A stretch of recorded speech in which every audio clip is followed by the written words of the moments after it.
श्री कृष्णाय नमः। जय श्री भागवत के। ओम नमो भगवते वासुदेवाय नमः। ऋषि पत्नियों को उपदेश। एक दिन कृष्ण कहने लगे कि वृक्षों का जीवन कितना भाग्यशाली है। वे अपने आप धूप ताप सहते रहते हैं पर पथिकों को छांव ही देते हैं, अपना जीवन दूसरों की भलाई में बिताते हैं। जिस प्रकार किसी सज्जन के घर से कोई खाली नहीं जाता, उसी प्रकार सबको चाहिए कि वह जहाँ तक हो सके तन से, मन से, वाणी से दूसरों की भलाई करते रहें, चाहे इसमें उन्हें कुछ कष्ट भी उठाना पड़े तो सह लें। एक बार ग्वाल वालों को बहुत जोर से भूख लगी तो उन्होंने बलराम जी से कहा, हमारी क्षुधा तृप्ति का कोई उपाय करिए। भगवान ने कहा, यहाँ से कुछ ही दूरी पर कुछ ब्राह्मण स्वर्ग की कामना से यज्ञ कर रहे हैं, तुम उनसे मेरा नाम लेकर कुछ भोजन ले आओ। पर जब ग्वाल बाल भोजन लेने गए तो उन ब्राह्मणों ने उनकी तरफ कोई ध्यान ही नहीं दिया और न भोजन ही दिया। वे सब वापस आ गए। तब श्री कृष्ण ने उन्हें दोबारा भेजा और कहा कि अब की बार उनकी पत्नियों के पास जाओ और उनसे कहना, श्री कृष्ण के लिए कुछ भोजन दे दो। वह स्त्रियां काफी भोजन लेकर कृष्ण के पास आई और कृष्ण के दर्शन की प्यासी थी। कृष्ण ने उन्हें बहुत बहुत धन्यवाद दिया और सब खाद्य पदार्थ ग्वाल बालों के साथ मिलकर खाया। कृष्ण ने उन्हें वापस जाने को कहा, पर वे स्त्रियां वापस नहीं जा रही थी क्योंकि उन्हें मोक्ष की इच्छा थी। कृष्ण ने उन्हें अनुनय विनय करते उनके घर वापस भेजा और उनको सब कर्तव्यों के बारे में बताया। गोवर्धन धारण। एक दिन बलराम जी व श्री कृष्ण ने देखा कि गोप लोग किसी यज्ञ की तैयारी कर रहे हैं। उन्होंने नंद बाबा से पूछा तो नंद बाबा ने बताया कि यह यज्ञ इंद्र को प्रसन्न करने के लिए किया जा रहा है। वे ही मेघ बरसाते हैं जिससे अनाज व औषधियां पैदा होती हैं। श्री कृष्ण को यह बात ठीक नहीं लगी और उन्होंने यज्ञ करने को मना कर दिया और सब सामग्री गिरिराज गोवर्धन को भेंट कर दी। जब इंद्र को इस भगवान की श्री कृष्ण के इस कार्य के बारे में मालूम हुआ तो बहुत कुपित हो गए और मेघों को जोर से बरसने की आज्ञा दे दी। कितने ही दिन तक इतना पानी बरसा कि सारा ब्रज जलमग्न हो गया और गायों को कहीं खड़े होने का स्थान भी नहीं रहा। इस पर श्री कृष्ण ने गोवर्धन पर्वत को उसकी जगह से उखाड़कर अपने बाएं हाथ की छोटी उंगली पर कई दिन तक उठाए रखा। उसके नीचे सब ग्वाल बालों को शरण मिली। कुछ दिनों में जल कुछ कम हो गया तो सबकी जान में जान आई। भगवान ने मात्र 7 वर्ष की आयु में 7 दिन तक अपनी एक छोटी उंगली पर गोवर्धन को उठाए रखा। जब इंद्र को यह मालूम हुआ तो उन्होंने मेघों को बरसने को मना कर दिया और स्वयं भगवान श्री कृष्ण से क्षमा मांगने आए। भगवान ने इंद्र से कहा कि तुम बहुत अभिमान हो गया था, इसलिए उसे दूर करने के लिए यह सब हुआ। सत्व, रज और तमोगुण की प्रेरणा से ही मेघ जल बरसाते हैं। उसी से अन्न उत्पन्न होता है और अन्न से ही जीविका चलती है। श्री कृष्ण ने फिर गोवर्धन पर्वत को उसी के स्थान पर रख दिया। यह सब देखकर गोप लोग भगवान के चरित्र को अनेक प्रकार से वर्णन करने लगे कि यह कोई साधारण मनुष्य नहीं है। गोप लोग उनके कार्यों से कई बार बहुत आश्चर्यचकित हो जाते थे। जैसे भगवान विष्णु की छत्र छाया में पहुंच जाने पर जीव को कोई जीत नहीं सकता, उसी प्रकार भगवान श्री कृष्ण की शरण में होने पर जीव को अनेक दुखों का सामना नहीं करना पड़ता है। इसी कारण गोप लोग श्री कृष्ण को अलौकिक शक्ति संपन्न समझने लगे। जय श्री कृष्ण। रास रहस्य। एक बार शरद ऋतु की पूर्णमासी के दिन, जब चंपा व चमेली की सुगंध सर्वत्र फैली हुई थी, श्री कृष्ण ने अपनी बांसुरी की मधुर तान छेड़ दी।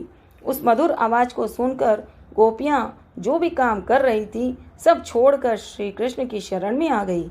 भगवान ने उनसे बहुत अनुनय विनय की, स्त्री धर्म बतलाया, तरह तरह के उपदेश दिए, तब वापस उन्हें घर भेजा।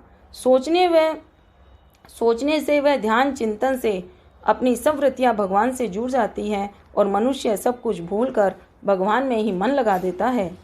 कंस को नारद जी से जब यह मालूम हुआ कि नंद के यहाँ जो कृष्ण है वही देवकी का पुत्र है और बलराम रोहिणी के पुत्र हैं, तो बहुत क्रोध आया। उसने फिर से देवकी और वसुदेव को कैद में डाल दिया। नारद जी के चले जाने पर कंस ने केशी नामक दैत्य को बुलाकर कहा कि ब्रज में जाकर उन दोनों को मार डालो। जब केशी श्री कृष्ण को नहीं मार पाया तो यह निश्चय किया कि बलराम और कृष्ण को कुश्ती लड़ने के लिए मथुरा बुलाया जाए, जिससे कुश्ती लड़ने वाले योद्धा उन्हें मार डालेंगे। कुवलिया पीड़ हाथी को रंगमंच के फाटक पर खड़ा करने को कहा, जिससे ये दोनों जब आए तो वह इन्हें पैरों से कुचलकर खत्म कर दे। ऐसा सोचकर कंस ने यदुकुल श्रेष्ठ अक्रूर को गोकुल भेजा। अक्रूर ने सोचा कि मैंने कोई अच्छे कर्म किए होंगे जिससे इन दोनों का मुझे दर्शन मिला और इन्हें लाने का भार सौंपा गया। कल्प वृक्ष जिस प्रकार याचना की गई मुंह मांगी वस्तु देता है, उसी प्रकार भगवान श्री कृष्ण को जो जिस प्रकार भजता है वह उसको उसी रूप में प्राप्त हो जाते हैं। गोपियों को जब मालूम हुआ कि हमारे प्यारे बलराम और श्री कृष्ण को अक्रूर जी मथुरा ले जा रहे हैं तो वह बहुत व्यथित हुई। अक्रूर जी नंद बाबा के द्वार पहुंचे तो भगवान को देखते ही उन्होंने साष्टांग प्रणाम किया। भगवान ने उन्हें उठाकर अपने गले में से लगा लिया।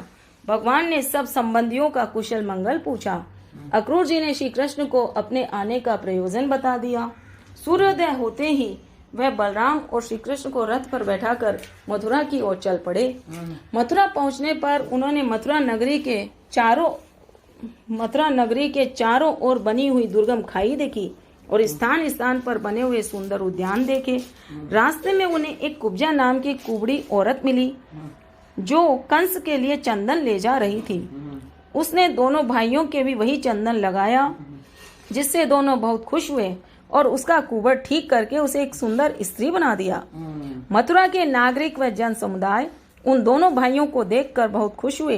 दोनों भाई रंगभूमि जहाँ दोनों को कुश्ती लड़नी थी चल दिए। रंगभूमि के फाटक पर कुवलिया पीड़ हाथी को रास्ता रोक के खड़े हुए देखा। महावत से हटाने को कहा तो उसने अनसुना कर दिया। तब दोनों भाइयों ने हाथी और महावत दोनों को मार डाला। रंगभूमि पहुंचने पर चारुण और मुष्टिक ने उन्हें कुश्ती के लिए आमंत्रित किया। दोनों ने कहा भी कि तुम दोनों बड़े योद्धा हो और हम दोनों बहुत छोटे हैं, पर चारुण के साथ कृष्ण और मुष्टिक के साथ बलराम भिड़ गए। चारुण को कृष्ण ने ऐसी पटकी दी कि वह पृथ्वी पर गिरने के बाद उठा ही नहीं। बलराम ने भी मुष्टिक को ऐसा मुक्का मारा कि वह पृथ्वी पर गिर पड़ा और शांत हो गया। यह सब देखकर कंस को बहुत क्रोध आया और उसने अपने पिता उग्रसेन का भी शीघ्र ही वध करने की आज्ञा दे दी। यह सुनकर उसी समय श्री कृष्ण उसी मंच पर चढ़ गए जहाँ वह कंस बैठा हुआ था और उसे मंच से उतार कर उसका वध कर डाला। कंस के मारे जाने पर दोनों के कैद से वासुदेव और देवकी को छुड़ाया और उनकी वंदना की।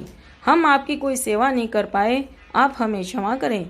इस तरह अपने माता पिता को सांत्वना देने के बाद उन्होंने अपने नाना उग्रसेन जी को मथुरा की राजगद्दी पर बिठाया। नंद बाबा और यशोदा मैया को वापस ब्रज में भेज दिया और स्वयं दोनों मथुरा में ही रहे। बलराम और श्री कृष्ण गुरुकुल में रहने की इच्छा से उज्जैन के संदीपनी मुनि के आश्रम में रहे। वहां विधि पूर्वक विद्याधन करने लगे। उनसे प्रसन्न होकर मुनि ने उन्हें धनुर्वेद की उत्तम शिक्षा दी। जब दोनों ने गुरुजी को गुरु दक्षिणा मांगने को कहा तो गुरुजी ने अपनी पत्नी से सलाह करके उनसे कहा कि प्रभास क्षेत्र में हमारा पुत्र खो गया था, उसे हिला दीजिए, यही सबसे बड़ी गुरु दक्षिणा होगी। बलराम और श्री कृष्ण प्रभास क्षेत्र गए। वहां उन्होंने उस खोए हुए बालक का पता लगाया और लाकर संदीपनी मुनि को सौंप दिया। तब संदीपनी मुनि ने उन्हें अनेक आशीर्वाद दिए। इस प्रकार दीक्षा देकर दोनों मथुरा लौट आए। जय श्री कृष्णा। उद्धव जी की व्रज यात्रा। यदुवंशियों में उद्धव जी परम बुद्धिमान मनुष्य थे। वह श्री कृष्ण के सखा व मंत्री भी थे।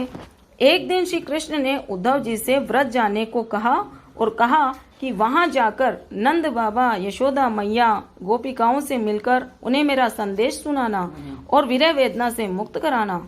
उन्होंने संदेश दिया, मैं किसी दिन ब्रज आऊंगा और सबकी शिकायत दूर कर दूंगा। उद्धव जी कृष्ण का संदेश सुनाने नंद गांव पहुंच गए। सूर्यास्त के समय पहुंचने पर नंद बाबा से बात करते करते रात व्यतीत हो गई और सूर्योदय हो गया। सूर्योदय होने पर गोपियों ने देखा कि नंद बाबा के दरवाजे पर एक सुंदर रथ खड़ा है।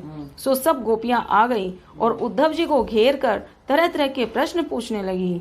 क्या कृष्ण कभी हमें याद करते हैं? वो कैसे हैं? वहाँ जाकर वह सब हमको भूल गए। हम सब हर समय उन्हीं के चिंतन में लगी रहती हैं। नंद बाबा का मन श्री कृष्ण के अनुराग में रंग गया था। गोपियों से मिलकर उद्धव जी का मन भर आया। वे प्रेम विवल हो गए और गोपिकाओं की प्रेम विवलता भरी बातें सुनकर कहा, गोपिकाओं, आपका जीवन धन्य है। भगवान श्री कृष्ण के प्रति तुम्हारी सच्ची भक्ति है। गोपियों ने बड़े प्रेम से उद्धव जी का सत्कार किया। वे उन्हें भक्ति व ज्ञान का उपदेश दिया। इस प्रकार कई दिनों तक व्रज में रहने के बाद उद्धव जी, नंद बाबा, यशोदा जी और गोपियों से विदा लेकर मथुरा के लिए वापस चले। इन सब से विदा लेकर उद्धव जी मथुरा गए। वहाँ श्री कृष्ण से गोपियों का प्रेम पूर्ण व्यवहार कह सुनाया। जय श्री कृष्ण।